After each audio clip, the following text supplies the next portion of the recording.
The adventure game genre spans decades.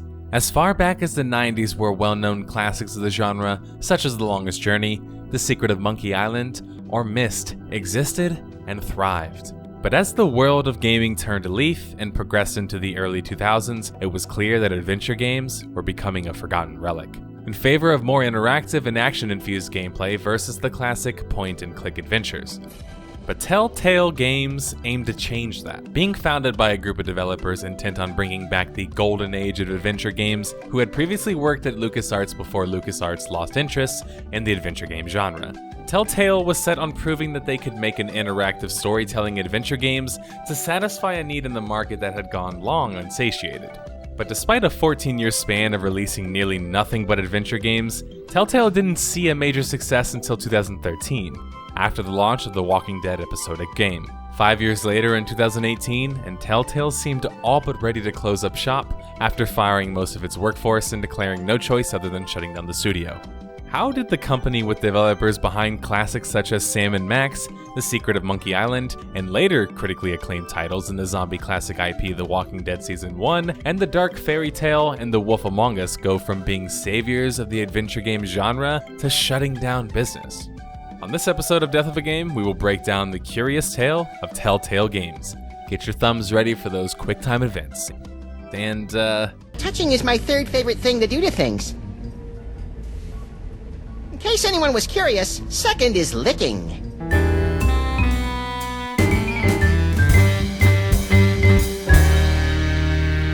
In a world where evil lurks around every corner, where villains rule the streets with impunity, and hope is a four-letter word, a mighty force for justice will return. And heaven help the guilty. Banzai! You crack me up, little buddy. Telltale Games rose from the ashes of failed-to-launch games Sam & Max Freelance Police and Hell on Wheels, both being sequels, the former being Sam & Max of course, and the latter Full Throttle. Sam & Max Freelance Police was being worked on by LucasArts game studios, who had a strong history of working on adventure games. But both titles were cancelled, and their cancellation was seen as a metaphorical cancellation of LucasArts' dedication to the adventure game genre, one they helped build. Commissioner, how's the rash?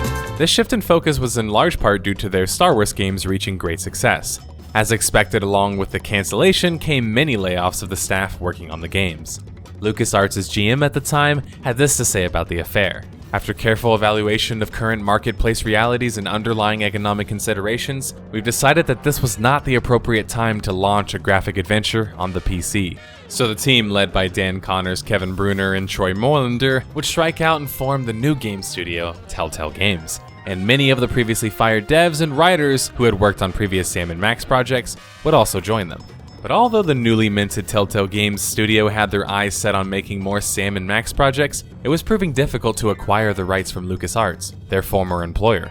The first thing on the docket for Telltale was developing their own proprietary engine. This would allow them to create a system of production to allow them to tackle the sort of adventure game titles from established IPs that they wanted to. That is what was explained in the article announcing their formation, at least. No details were included as to what other IPs they were referring to, besides what was obviously speculated in Sam & Max. In an attempt to flex the muscles of their newly minted Telltale Tool game engine, that's a mouthful, Telltale created their first game, Telltale Texas Hold'em, in February of 2005. The game on the surface is a simple test game showing off their new engine. But below all of that, you have the character Boris Krinkle, who looks much like a character from Sam & Max. But due to Telltale not having the license, they couldn't actually include the character from Sam & Max. But this clearly showed that they were positioning themselves to make a Sam & Max game. Yeah, marinate on that for a while. And their efforts were rewarded. Steve Purcell, the creator of the franchise, was not pleased with LucasArts' repeated denials on making another game.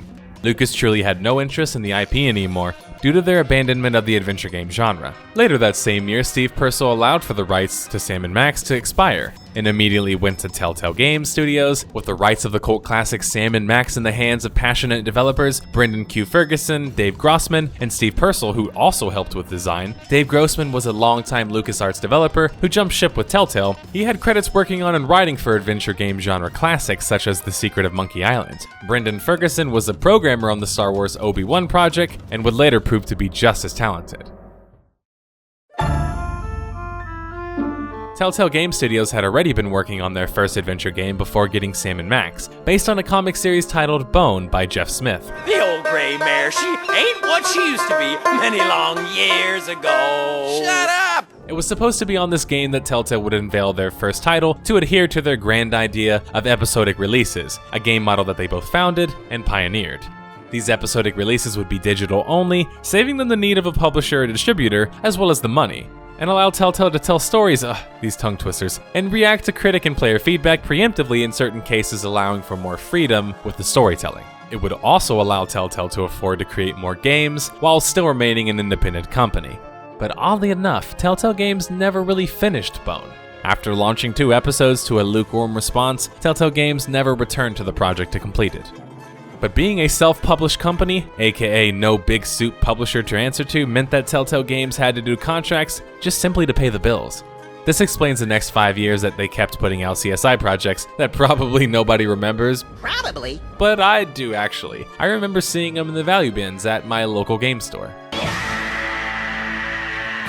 But I can't blame a private contractor essentially being contracted to make mostly formulaic games, as well they were getting good at doing such and it was paying well. But with the creator of Sam and Max giving them their blessing, and that being the game that Telltale personally wanted to release the most, it was shaping up for a homecoming of sorts, a revival. The Sam and Max franchise spanned back to the late 80s, where Steve Purcell both wrote and drew them in a comic series titled Sam and Max Freelance Police. Yep, the same name of the later canceled video game that kind of started Telltale's adventure. How fitting.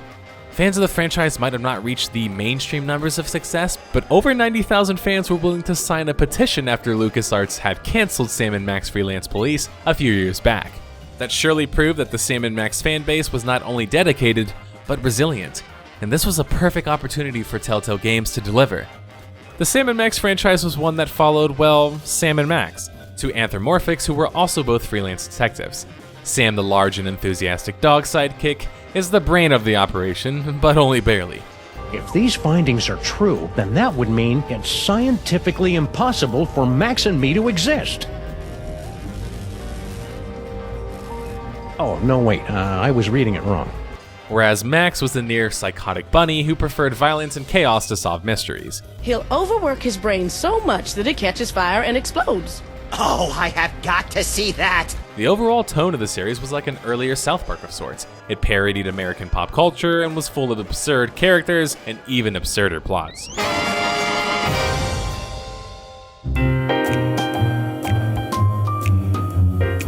Sam and Max Save the World, aka Sam and Max Season 1, the first Sam and Max title to launch in more than 10 years, launched in October of 2006. Holy jumping saints aplenty riding sidewise on a candy pink fat boy. We're on our way, Commissioner. The title was at the time Telltale Games' most successful title. The consecutive episodes came out over the span of the next 6 months. Not only did the title manage to score an 80 out of 100 scores on aggregate gaming review websites such as Game Rankings and Metacritic, they were certainly doing well enough with the fans of the previous games at large. Steam also had quite the favorable scores for the title. Critics and fans alike were in love with the humor, the soundtrack, and the art style present in the game, as well as the easy-to-use interface, which for an adventure game is pretty important. The game played similarly to old point-and-click adventures, but puzzles were done a bit more simply, to much annoyance of the older fans. The lead designer behind Sam and Max Save the World, Dave Grossman, had this to say about their successful launch. Sam and Max had a very strong, devoted, and peculiar fan base. Both the comics and the game have that, and that's actually pretty good for us. We work small enough that we don't need to have the license that's the biggest movie of the year because we're spending $20 million on a game, and so everybody in the world has to buy it in order to do it. If we kind of just have a small, devoted fan base, we can make something that's kind of more personal and fun. Telltale for the time was, as Dave said, quite lean. According to their VP of Marketing, Steve Allison, Telltale only needed to sell 100,000 copies at a price of $30 to be profitable. And apparently at the time, and for the next couple of years, they would at least average double that. What also quietly happened that year was Telltale closing $6 million in funding from various investors. Clearly, they weren't satisfied with just precursory success.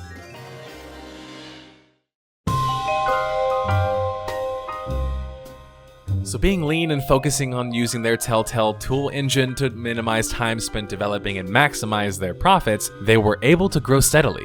Sam & Max got another season in Sam & Max Beyond Time and Space that did slightly worse than the previous season, but like its predecessor was also both critically and commercially successful. Following their release, Telltale Games was getting bolder. They started to venture out to find more established IPs, which they found in popular Homestar Runner webtoon at the time, to which they created the game Strong Bad's cool game for attractive people. Which sounds just as absurd as the game plays out. In a good way. It's just as silly and crazy as Sam & Max, with a different set of characters with their own quirks. The game scored similarly to the previous Sam & Max titles, and its commercial success led to it also getting a Wii and PS3 launch. We will. Telltale less than 6 months later put out another game based on the clay animation cartoon series Wallace and Gromit. This game had modest success but proved yet again that their formula was working. As they slowly crept up the ladder of success, they also did the same in terms of IPs they were trying to craft games for. Their stomachs were getting bigger and bigger, and they wanted to push even higher in terms of acquiring the ability to make a game with a more popular IP. Monkey off, you lobby gobblers! That opportunity came in a big way in a stroke of luck in late 2008. LucasArts hired a new president, Daryl Rodriguez, who very much believed in the adventure game genre, especially after seeing Telltale Games' recent success. LucasArts allowed Telltale Games a very important license for a previous title, one that frankly the entire genre of adventure games was impacted by, the Monkey Island series. And Telltale took the opportunity and did just that.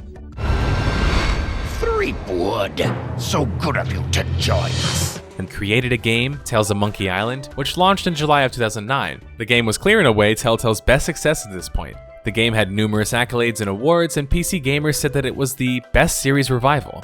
IGN even had the game nominated in its 3rd and 4th episodes for Adventure Game of the Year. And the success of Tales of Monkey Island was likely the catalyst of what was to come. Telltale had proven that they could secure a well-known IP like Monkey Island, a pioneer in the world of adventure games. But could they do even more? Could they possibly secure something as mainstream as a movie, or possibly even a major TV show IP? Telltale in the span of less than 2 years released plenty more titles, 6 in total. One of these was another Sam & Max season, which did just as well as previous titles. But Telltale wanted bigger and better, and that's exactly what they did when they secured a development and licensing deal with Universal Pictures. And Universal wasn't playing around when they announced that the 2 IPs that they were granting Telltale were none other than Back to the Future and Jurassic Park. Clearly, they saw the potential behind the Telltale formula, where they don't need a publisher, can craft games at a blazing speed due to their crunch time and engine, and can take an IP and give it a cinematic and story-driven experience, one full of puzzles and possibly new characters and stories. And for Telltale, this was the perfect opportunity to prove to other large IPs that their formula could work properly at scale needed for such a serious project and IP, and well, a big opportunity to really leave their mark. Back to the Future game was the first to launch at the end of 2010, and it eclipsed the level of success that Tales of Monkey Island had. In terms of its design, it was fairly similar to the previous Telltale titles, except it seemed that Telltale slowly over the past 6 years seemed to make their puzzles easier and easier, and this accounted for much of the criticism for the Back to the Future game. But even if the game was the same quality of Tales of Monkey Island, simply due to the IP and stature of the IP, it was bound to be more successful, and it certainly was. Now their eyes were set on doing the same with the Jurassic Park IP.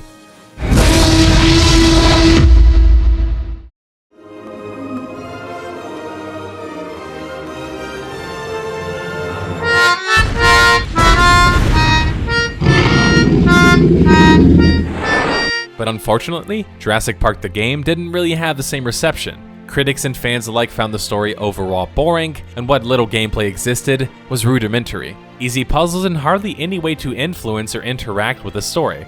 GameSpot said of the game that it was fun to watch Jurassic Park's story play out. The cinematic adventure wasn't much fun to actually play though.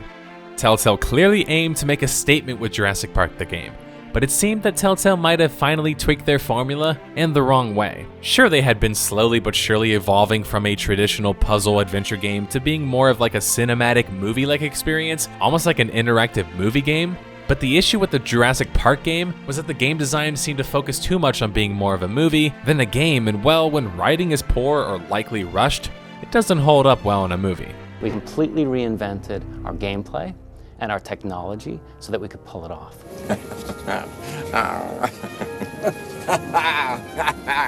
But despite this stumble, Telltale was still on the cusp of having their very first true blockbuster title. Steve Allison, the aforementioned VP of Sales, did an interview where he stated that the company's revenue for 2010 totaled $10 million. This was over a 90% increase in revenue from the previous year. This is the equivalent of a business getting an adrenaline shot. Steve Allison also stated that perhaps the market had finally matched his and his company's ambitions. Quietly in 2007, Telltale made a deal personally with Robert Kirkman, the Walking Dead creator, to license a number of Walking Dead games. This was a feather in the cap for Telltale, as the Walking Dead franchise had just launched its first season on AMC the following year and was taking the world by storm. Like previous Telltale projects, it was also based on a comic series. Telltale also managed to secure the rights with Warner Brothers over their Fables comic series, which centered on characters from the folklore and fairy tales who lived in exile in current New York City. It's a premise that certainly fit the Telltale mythos and their often off-brand sort of dark humor approach. But Telltale managing to catch a series on the rise at the same time that they were, well, on the rise? Telltale had previously been known as the ragtag group of post-LucasArts developers, keen on making adventure games. They weren't that in 2011 anymore. They had increased to as many as 140 people, a 50% increase in less than a year. They weren't a small company anymore, and they were starting to ramp up. And they planned on launching 2 major projects nearly simultaneously. Making such sudden and large hirings isn't completely out of the question for a company that faces such a meteoric rise, but is certainly something that should be not taken lightly. As the amount of people working on a project increase and the scope of projects increase, it means that the failures are all that much more catastrophic. Whereas a few years ago, Telltale was self-publishing and quietly turning out pretty good projects in less than a year of development for each project, they couldn't get away with the same business strategy anymore. When you grow as a company, your aspirations generally grow as well. It's not sexy being the top niche product versus being a blockbuster success, but you have to be careful when you're trying to reach those heights, because that makes the fall that much more emphatic.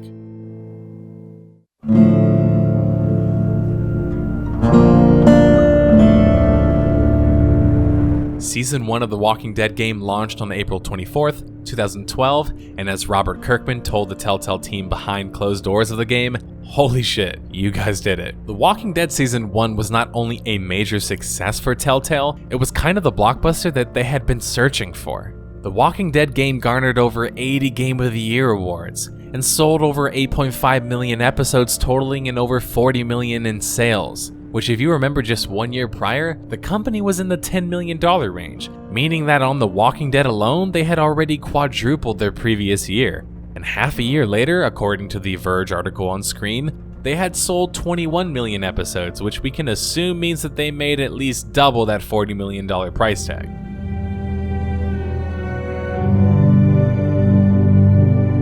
From a design perspective, it's immediately apparent upon playing the Walking Dead Season 1 game that it's not a typical Telltale adventure game. It's better described as a cinematic game, or a narrative-driven game. The focus of the game is telling the story of the playable characters in Lee and Clementine, total strangers who meet in the midst of a zombie outbreak, and Lee is essentially forced morally to protect this little kid in Clementine who has lost her parents due to zombies. It really puts you into the mindset of Lee, and masterfully makes you feel suspense at every aspect of the game due to your decisions affecting if people live or die. This was the kind of storytelling that the market, frankly at the time, hadn't seen yet. The father-daughter relationship that sort of forms in the game makes you, the player, ultimately care just as much about these characters as they care about each other in the storyline. Though they used QuickTime events to really build suspense at times, which weren't overly used yet, they also had the assist of a great world, IP, as well as a soundtrack to assist them in building suspense and adding to the horror aspects present into the game. Although Telltale had taken a step back from the adventure game genre in relationship to the focus on puzzles and exploration, they arguably made up for it by pioneering the episodic story-driven format, which has led to many other good games, such as Hitman, Life is Strange, and Dreamfall Chapters.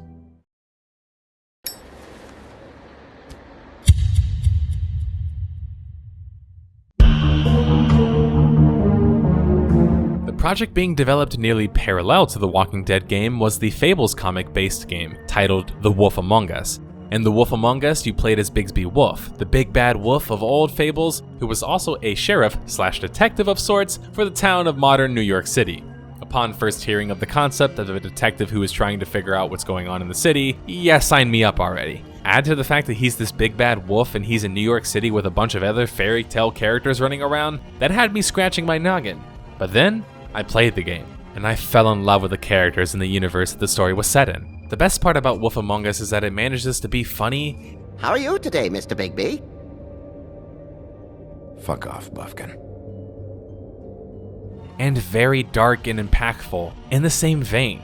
The Wolf Among Us was considered just as successful critically, if not better if you look at Steam ratings in comparison, than the Walking Dead game, but it wasn't nearly as successful commercially, serving as Telltale's cult classic of sorts. By this point, Telltale had grown to 160 employees, and were starting to function more like a corporation than the previous humble roots. Deadlines were becoming very stringent, and there was a lot more riding on things at the time. Telltale Games' Walking Dead contract stated that they would make multiple games and seasons using the Walking Dead IP, and that's exactly what they did. Season 2 of the Walking Dead game launched on December 17th, 2013. But something just wasn't right about the game. It seemed like a downgrade to the previous season, almost clearly. And the simple reason for that is, well, the original writers and designers behind the first game's success in Sean Vanneman and Jake Rodkin quietly exited the company. Sean and Jake were both pivotal developers at Telltale, being both involved in Sam & Max, as well as Tales of Monkey Island, and then of course being the main driving force behind Telltale's blockbuster hit, The Walking Dead Season 1. The crew would leave to form their own company, Campo Santo, known for their recent success with story narrative-focused game Firewatch, which did quite well for a new studio. It was later explained that the reason that Sean and Jake left was due to their issues that they were having with the co-founder of Telltale Games, Kevin Bruner. There are multiple sources that confirm this theory. According to the Verge article, multiple ex-employees said that the reason that Sean and Jake didn't stay was due to the constant struggles against Kevin Bruner. Apparently they had to fight on a number of issues, and ultimately ended up getting their way on the Walking Dead Season 1 game, which we can say certainly confirm that what they suggested was successful or directly contributed to their success. But they had little to no interest in keeping up this battle against Bruner, and decided to just leave. Sources also stated that Bruner had been jealous of the duo, and their mega success. The Verge article further explains that a source from Telltale stated that Kevin Bruner had been known as a constant creative bottleneck who micromanaged insistently. It seemed like the cracks had started to form for Telltale Games, losing two of their most talented developers and their co-founder Kevin Bruner being cited as a big reason for this. But there was no stopping now, and the train kept rolling. And after the successes of the Walking Dead game, Telltale went into overdrive acquiring the rights to develop games set in the Game of Thrones universe, Borderlands, and Minecraft. These games were developed simultaneously in a perpetual state of crunch, which is a term synonymous with the gaming world, which essentially means copious amounts of unpaid overtime. Some employees report working 14 to 18-hour days. By 2015, Telltale had as many as 300 employees and had them all working interchangeably on different products at the same time. This was meant to streamline production, but created a number of issues when they would have extensive reviews with loads of feedback and none of the time allotted for fixing said issues. And that's not to count the amount of times due to the IPs that they were working on, they were being forced to almost completely rewrite parts of their game to adhere to the IP holders' wishes. Meanwhile, Kevin Bruner, the one behind many of the apparent issues, was promoted to CEO due to Dan Connors needing to take a break. This unfortunately happened directly after Lionsgate approached Telltale in 2015 with interest in a secret project as well as financing them. The worst timing possible. If accounts of Kevin Bruner were correct, you just got a cash infusal and then handed the company over to a guy who was a strong reason that the top talent was leaving the company. Oh, and more top talent certainly did leave as well, such as David Grossman behind Max and Sam and the Tales of Monkey Island games. Hi, Grossman. And a slew of other developers who left to Ubisoft. Telltale Games was losing top talent, and whether or not Kevin Bruner was the reason, his way of working certainly was affecting people. It's speculated that this is why during the 2015 through 2017 bracket, the studio was in a perpetual state of crunch under Bruner's new leadership.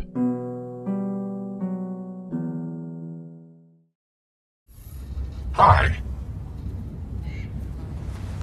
Kill them all! Don't shoot my face! Throughout this turmoil, Telltale managed to launch Tales from the Borderlands based on the Borderlands IP. The title managed to get an 85 out of 100 on Metacritic and was quite highly rated by fans and critics alike. The game, however, didn't really have the same mainstream appeal that other Telltale games had, and was much like The Wolf Among Us in that it was kind of a cult classic of sorts.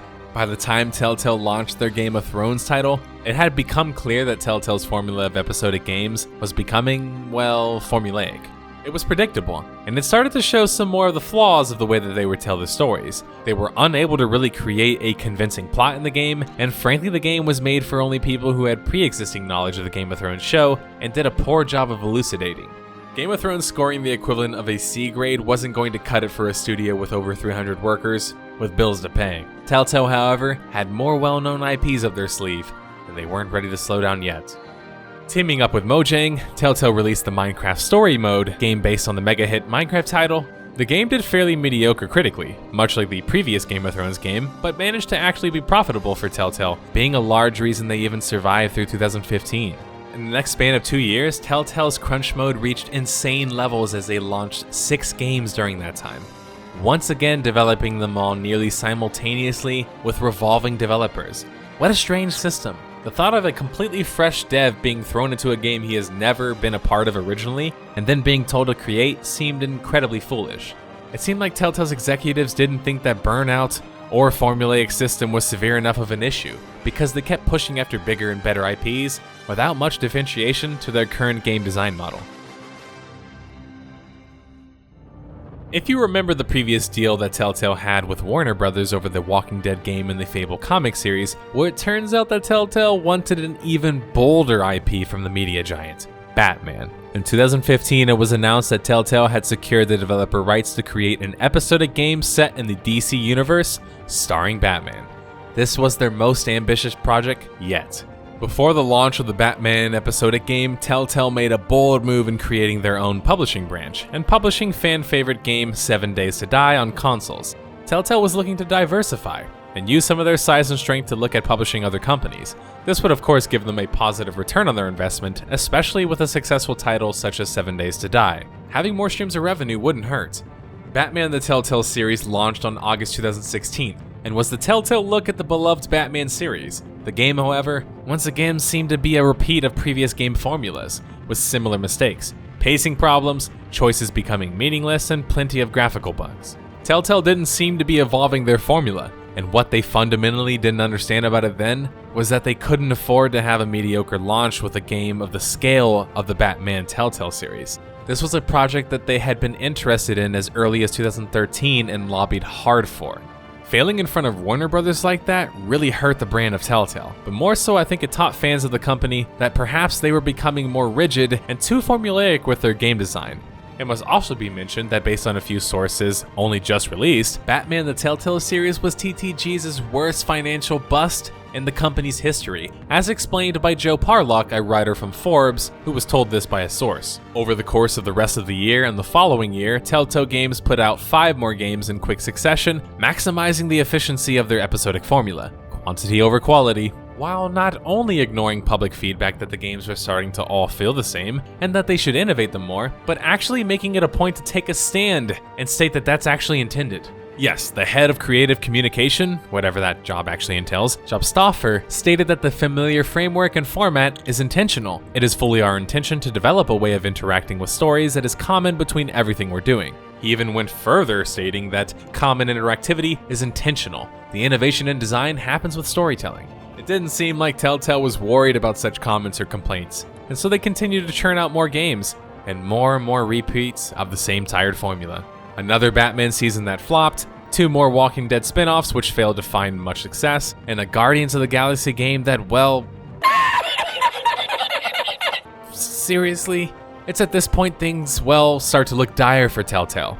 The only things that they are making a profit on by the beginning of 2017 is their publishing deal with 7 Days to Die and the Minecraft Story game.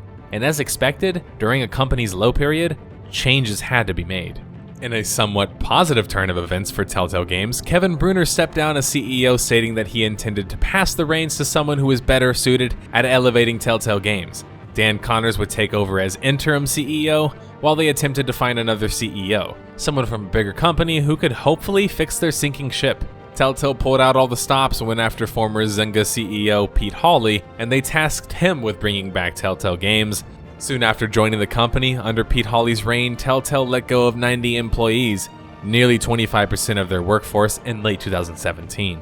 This was in efforts to restructure the company and focus on a leaner approach to making games. As CEO Pete Hawley said, "The realities of the environment we face moving forward demand we evolve, as well as reorienting our organization with a focus on delivering fewer, better games with a smaller team." It seemed that the new CEO seemed to have sort of a clue as to what they were going to do to make it out of this hole. Telltale Games during this leaner time was still finishing up the next Batman season, which when it launched in late 2017, didn't do too well for the company. Smile.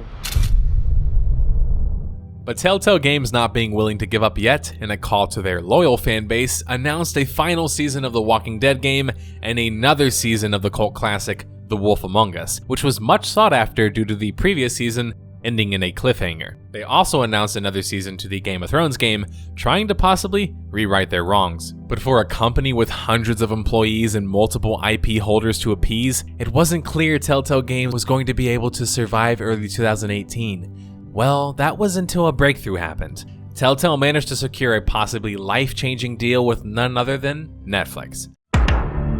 The idea was to make a Stranger Things licensed game, as well as create some interactive story experiences for the Netflix platform, similar to the Choose Your Own Adventure of sorts games. This deal was described as a life raft for Telltale, as Joe Parlick from Forbes had a source that told him that Telltale Games almost didn't make it out of spring of 2018. We're deep shit. But even though they were given more time to live, it was borrowed time in a way, because their money was drying up, and they were desperately trying to pump out 3 to 4 games at the same time again, basically in desperation mode. And this wasn't made any easier when in the summer of 2018, former CEO Kevin Bruner sued the company due to him stating that the company was obligated by contract to give informational support as he prepared to sell his holdings in common and preferred stock, and they didn't assist in such. Telltale responded that they were baseless accusations by someone previously spurned who was looking to exact revenge on the now struggling Telltale Games, and at this point, I'm inclined to agree with him. August 2018 would prove one of the most important months in the history of Telltale Games, as they would be launching their final Walking Dead game on the brink of bankruptcy. How the game fared was going to speak to the future of Telltale Games. The Walking Dead game, the final season, launched in August 2018 and was met with a moderately positive response, but not enough sales were generated, and the moderate response simply wasn't good enough for the now starving company. At this point, it was likely too late for them to slim down the company, as they needed to ensure that they could develop games. They had a gaping pit, and getting rid of employees might have helped to some extent, but it wasn't going to solve the problem that they had no money coming in. It's the classic case of going down with the sinking ship, and just 1 month later in September 2018, news hit the web that Telltale Games would be closing the majority of their studio, which would result in the letting go of nearly 250 workers. They would be maintaining a 25-man skeleton crew to finish working on the last Minecraft game, with more news to come. Most, including our favorite former CEO Kevin Bruner, were stating that this was a full closure. Co-founder Dan Connor stated that the closure was due to a failure to close a round of financial backing from investors or other business partners. Connor stated that, unfortunately, when the last potential financial backer abruptly pulled out, we were left in a position where we had no choice but to stop production. Sadly, everyone was so focused on doing what was required to keep the company going that when the last potential partner backed out, there were no other options. And as the article on Game Industry states, this was likely due to the fact that Telltale Games was already in a lot of financial trouble. When their last financial partner pulled out, it was just the nail in the coffin. Now, there are varying reports as to who this mysterious partner was, the one that pulled the plug at the very end. Some, such as Joe Parlock, was told that Netflix was the partner who pulled out due to their deal falling apart, while others speculate that it was Lionsgate, when their secret show project mysteriously never saw the day of light. But Joe Parlock counters that Lionsgate merely invested money and had no such deal with the company in the same way that Netflix did. I don't know who to believe, especially when Netflix, after Telltale Games' news of closure, was still expressing interest in getting a Stranger Things game.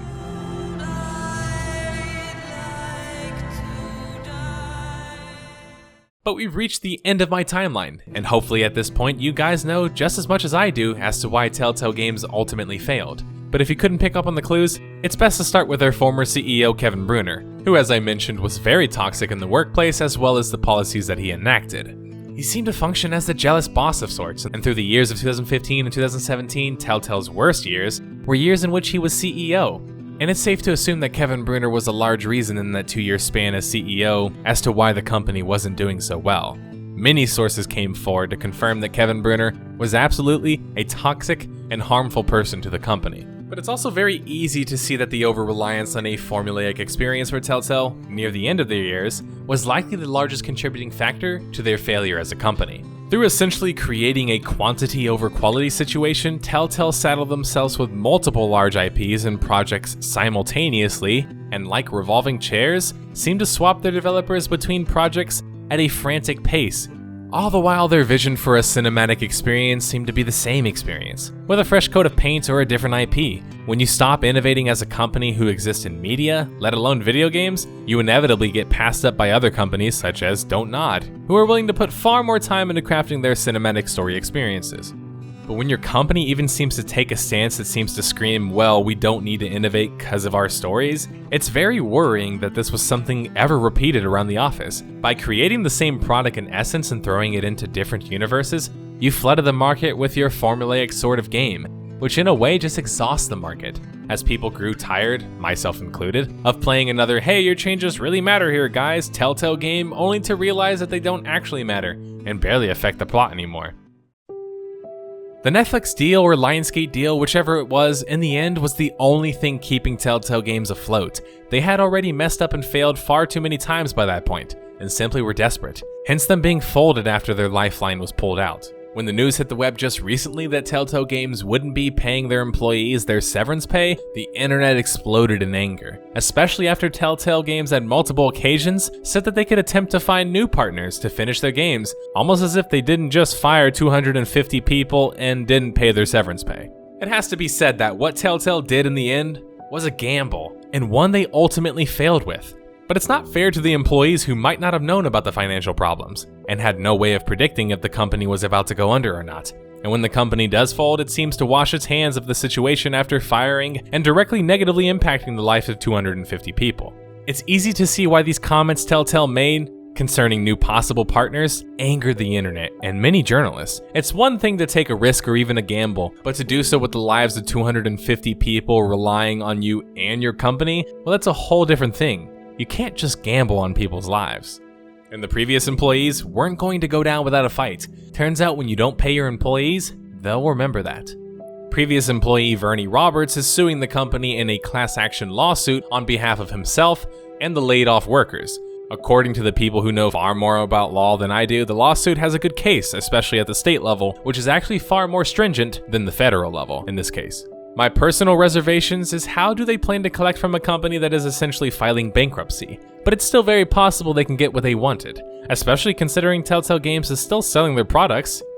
Due to this being a pending lawsuit, I am sure more of the developments will happen as the end of 2018 comes to a close. And the story of Telltale Games, well, at this point, I think it's also coming to a close. They were efficient when they were young, lean, and looking to prove themselves, but as they increased in scale, so did their ambitions for bigger and more projects. When their tried and true formula was no longer working, Telltale Games barely innovated enough to differentiate their products, creating fatigue in the market. Numerous bad business decisions, such as appointing Kevin Brunner as CEO and him repeatedly refusing to make Stranger Things games for Netflix because it just looked like kids on bicycles, and much more. But in the end, Telltale's constant state of crunch and its transition to more of an episodic factory of sorts than a development company burned out most of the studio's talent, and as rumors spread in the gaming industry, as they always do, it probably also kept away talent. The failure of Telltale Games is a significant blow to the adventure and story-driven interactive games genre, and certainly one to the fans of their classic hits, such as Sam & Max, Tales of Monkey Island, Tales from the Borderlands, The Wolf Among Us, and their most successful title ever, The Walking Dead game. I find myself conflicted, as I want to recommend everyone to go out and play old titles such as Sam & Max, but I also have no idea about the current state of affairs with the company or where the money is actually going to go. I found myself a bit sad, more so that there's a possibility that the newer age of gamer, or for those who miss the chance, won't ever get a chance to play those hilarious old school games. And now we're going to die. Again. Or my personal favorite, in The Wolf Among Us. But whatever our issues with the executives behind Telltale Games are, and them folding in the speed of a QuickTime event, It's worth mentioning that there was a lot of good developers who worked for the company who made great games. It's just sad that it had to come to such a terrible ending. But not all stories end with a fairy tale ending. Sometimes they just end. Thanks for watching, guys.